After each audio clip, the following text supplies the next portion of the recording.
I guess the Steiner mantra is education for life, and education for the individual, which is idyllic and is true.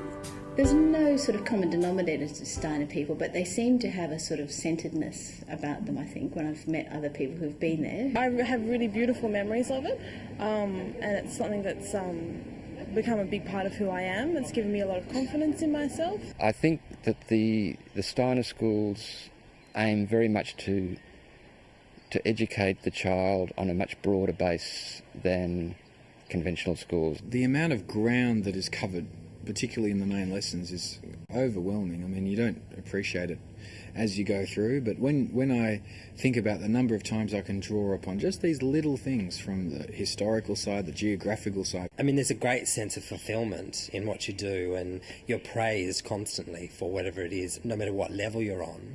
So I think your confidence is nurtured. It was also very artistically based. You know, we were taught through mythology, through picture, through image, through verse, and that's a very rich thing to draw on.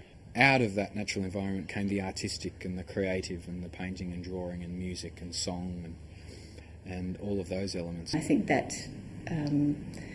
tends to develop people who feel confident about whatever they're doing in life. When I look at my peers now, who I've remained great friends with, we are all well-balanced individuals, and we have a varied interest in many matters in the world.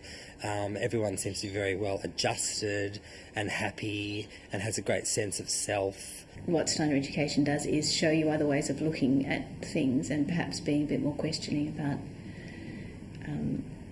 your sort of moral purpose and your value system and how you want to look at the world. It appears to give you the capacity to not so much take things on face value, but to look a little bit behind it. I mean, all the things people say are bad things about Steiner, I tend to think are all the good things. Like the lack of emphasis on academic. That's not to say it's unacademic. I mean, I went to Year 12, went to university. I've never been held back by a Steiner education academically. People are very intrigued about Steiner education, and when they find out through my business that I did have a Steiner education, it almost sort of puts things into perspective for them. It's quite interesting to see the expression on their face. I mean, they kind of think, oh, well, that's right, I can imagine that. You know, it's a kind of, they can see that the vibrancy of that sort of upbringing, I think.